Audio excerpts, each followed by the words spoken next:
Hey guys, Late Boy Scout here.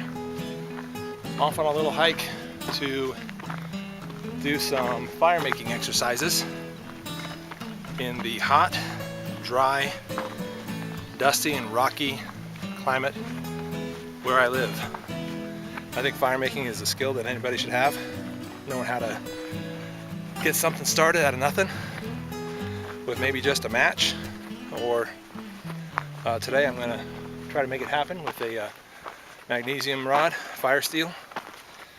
And part of this is also to test out a couple of knives, which you'll be seeing here very shortly, and their ability to process wood and get a fire going. Gotta be safe, gotta be careful, gonna have some fun outdoors.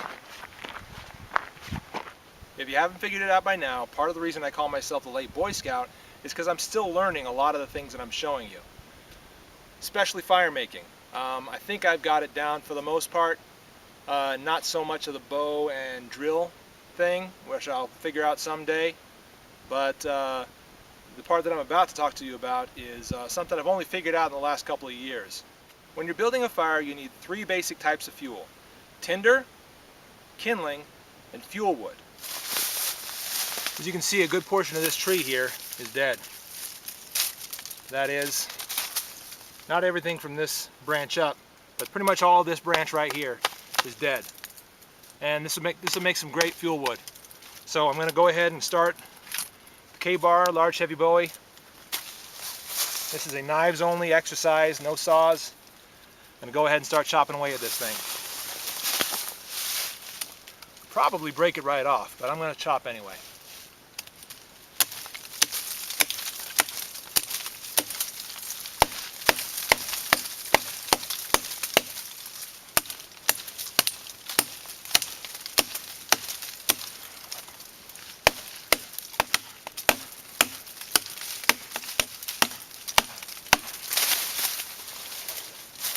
There's our fuel wood.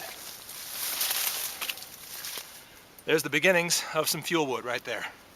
That's where it starts. Got another dead limb here. Looks like it may break off if I gave it enough of a push. But again, this is an exercise, so I'm going to try to chop away at it with the cold steel Recon Tanto. For me, it's been a pretty good outdoors blade. Let's give this a whack.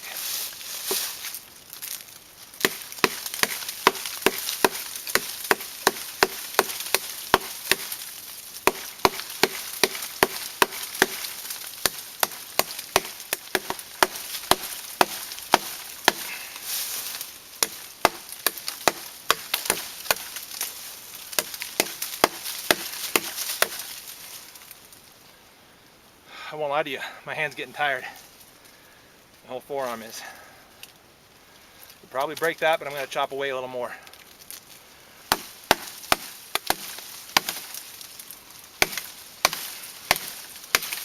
There we are. A little more fuel wood. For those of you that are extremely sensitive, you might want to avert your eyes. For this sequence, I'm going to kill a real tree with the Mora Clipper 840, I think is the model number. Batoning it into this small tree. That is a small, cheap knife. And this tree is barely big enough around for me to get my middle finger and thumb together. So that's, I don't know, 2.5 to 3 inches, something like that. Let's see how this handles it.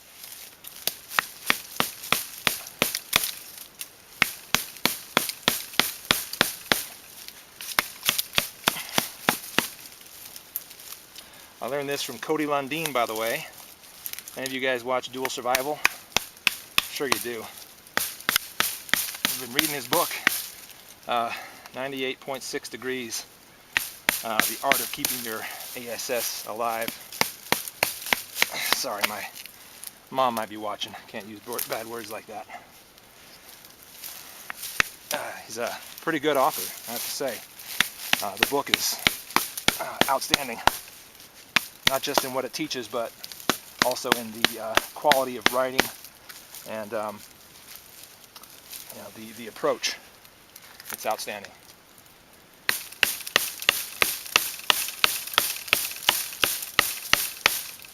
maybe I'll do a book review, book report on that one. I also bought When All Hell Breaks Loose. Oh, sorry, Heck. When All Heck Breaks Loose. And I'm looking forward to reading that one next.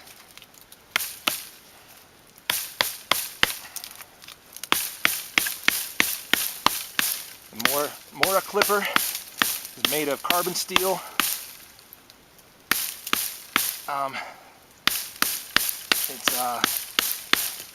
It's very, very, I believe that Cody uses a Mora in a lot of the dual survival vids. In fact, his books, when outlining what a survival knife ought to be, pretty much have a picture of a Mora knife. So it tells me that the brand and the type are quite usable.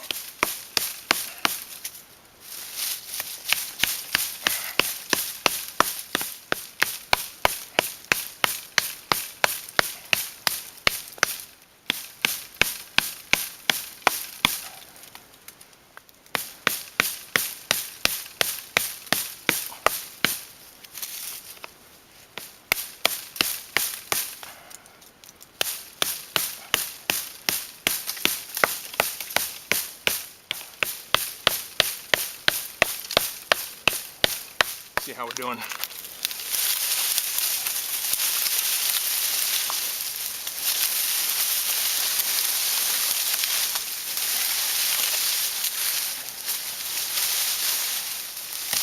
Okay, and that's how you take down not a large tree, but a small tree with an even smaller knife. And this is greenwood, so it's not going to be as fast to burn, as easy to burn, but it'll burn. It'll definitely burn.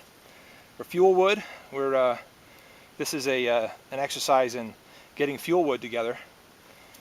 Green trees are just as good as dead ones, and that's how it's done. More clipper. Nice job. I've got some fuel wood here, larger size stuff, much larger fuel wood here. In fact, maybe a little too large. Like what I want to do with this is split it down. So I'll take one of my large knives, start with a K-bar heavy bowie, and we're going to start splitting this down using one of these fuel wood logs as a baton. Let's get all this out of the way and get going.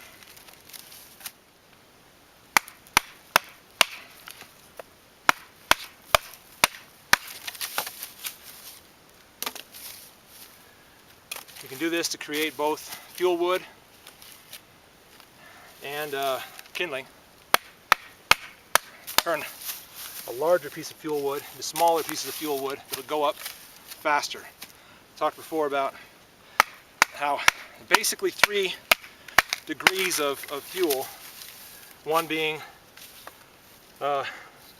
tinder, kindling, and fuel wood. But fuel wood could be divided ad nauseum. You could say that this is fuel wood. You could say that this is fuel wood. You could say that a giant log is fuel wood.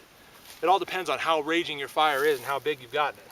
When you're just starting it out and trying to keep it stoked, fuel wood is somewhere in this neighborhood in size. Somewhere around here. Maybe a little bit smaller than this. I'm going to say somewhere in this neighborhood. Kindling, again, around this size and even smaller. Maybe I'll split this down just one more time. Cold steel, Recon Tonto. A lot of people say this is not a good survival knife. My experience tells me otherwise. It's been pretty decent outdoors. Yeah, again, this wood is pretty dead.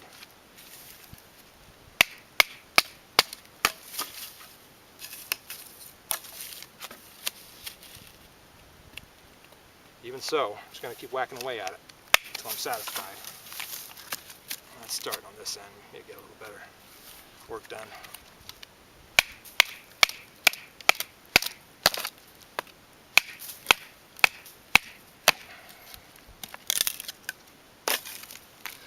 Nail through that knot right there. You see it? Just trying to see if you can see it. See if I can pound through that. What do you think? I'll bet you yes.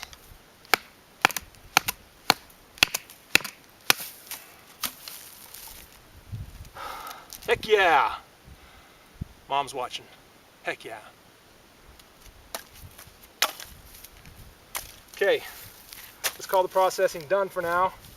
Again, in a survival scenario, if you're looking to have a fire that's going to last you all night long, you're going to want to repeat what I've just done over and over with lots and lots of wood until you've got something that's going to last you all night long. Okay, Scouts, so you've shown us what fuel wood is, what kindling is.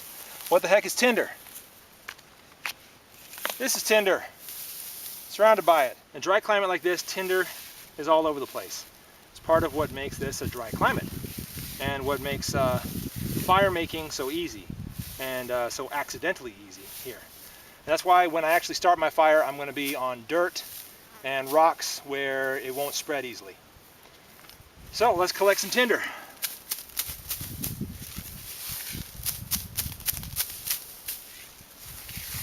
You see me coming at it in a diagonal way. A lot of you guys are thinking that doesn't matter. Just yank at it. It'll probably just come up fine if I were to just yank at it. And you're probably right about that. But you know what? I'll bring up the weeds and the roots and the dirt if I yank at it. And I found that cutting at it diagonally shaves it really easily. You cut at it straight across, it's strangely difficult to cut. But come at it in a diagonal fashion and it just shaves right out. Gathering more and more and more here. More than I need, most likely. Again, this is a dry climate surrounded by tinder. Dry climate and warm climate right now. Warm day. So I'm surrounded by this stuff. If it was cold outside, if it was wet outside, if it was snowy outside, what would I use for this? Well, that's when I would hope that I have science with me. And I'll get into that as I start the fire.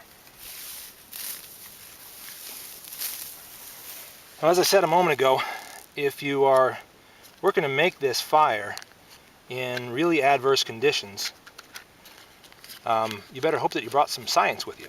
Here's what I mean by science. Really just a little bit of modern innovation. Cotton ball soaked in Vaseline. Now that will light up with one match and will stay lit up for a good 4 or 5 minutes.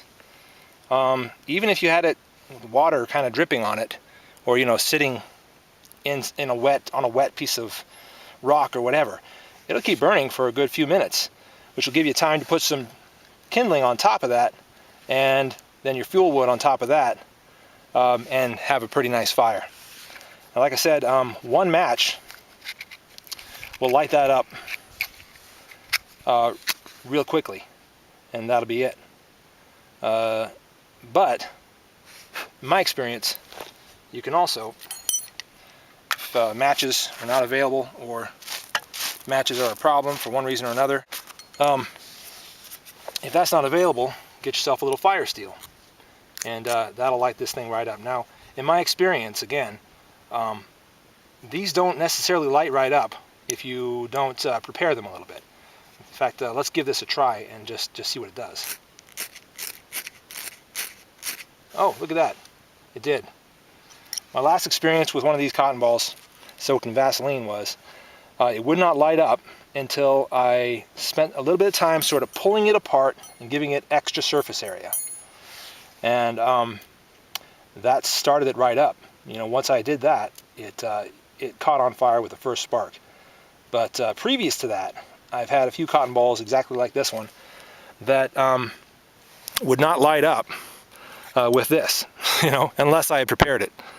Just scraping away at it just like that, it wouldn't light up before.